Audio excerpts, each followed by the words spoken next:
Welcome to Sib Spot. Today's Reddit stories are from PettyRevenge. Story 1 is by Skeleton Solver. All wet. A little over 30 years ago, the wife and I were able to buy our first new car. She really wanted a Jeep Wrangler, so we splurged for a top-of-the-line Laredo. It was beautiful, black and chrome, and fun to drive. In the summer, I would take off the hardtop so we could enjoy the wind as we drove. Unfortunately, it was mechanically a piece of crap. It was forever in the shop getting fixed for one thing or another. It was produced in the year or so after AMC was acquired by Chrysler. So of course one summer day we had to drop it off at a garage. We went back home to wait to hear back when it was ready. Also, of course, being still rather new in our marriage, we were fighting about something stupid. I have no recollection of what it was about. All I know is that she didn't want to talk to me. She was out on the porch watching TV when I got the call from the garage saying the Jeep was ready. I popped my head into the room and said, "Time to pick up the Jeep." "No!" she snarled back and continued to watch the news. I rolled my eyes and went somewhere else in the house. A couple of hours later, she finds me and says, "The garage is about to close. We have to go now." "Finally," I said, and we went to go pick it up. She dropped me off so I could drive it for the 20 minutes or so home. About halfway home while on the freeway, a thunderstorm hit. As usually happens, the first wave of the rain was the heaviest, and boy did it come down. I was soaked instantly, and the Jeep was almost like in a cartoon filling up with water. There was nowhere to hide.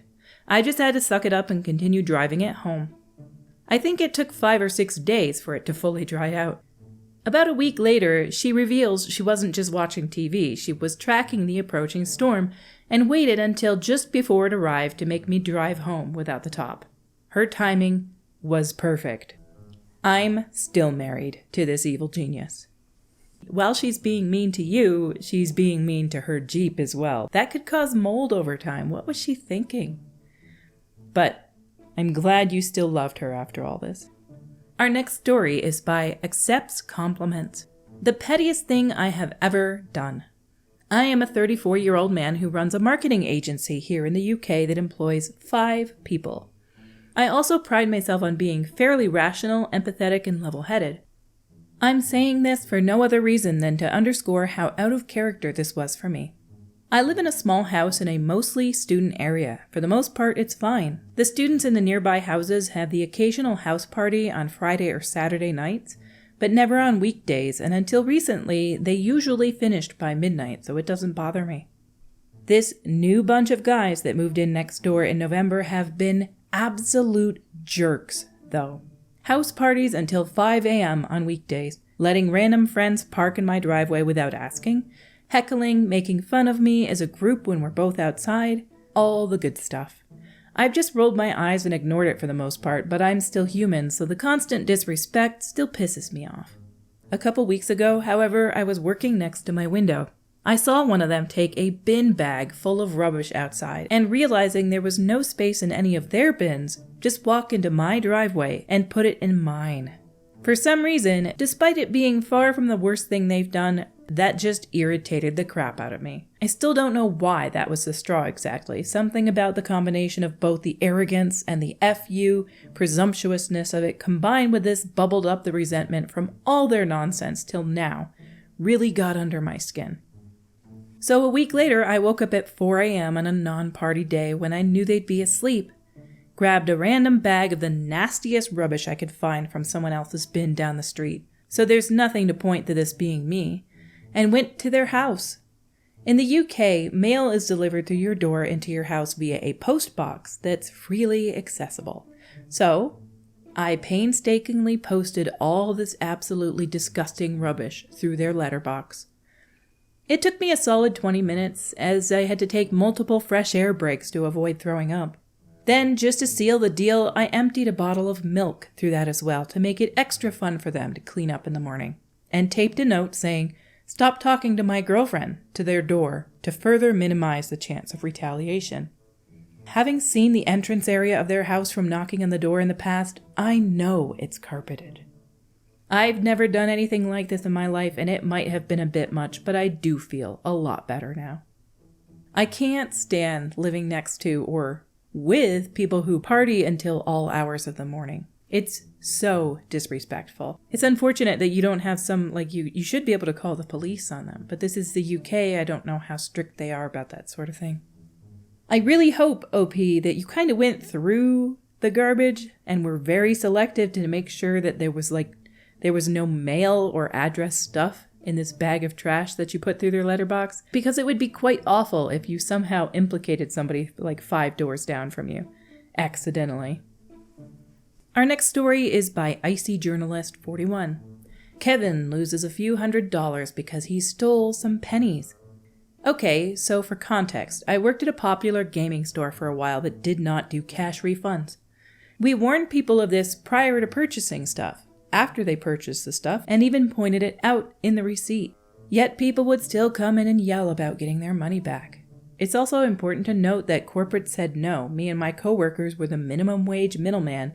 Anyways, a customer who will call Kevin came into the store one day and immediately came off as aggressive. He was angry about something he bought and he wanted his money back.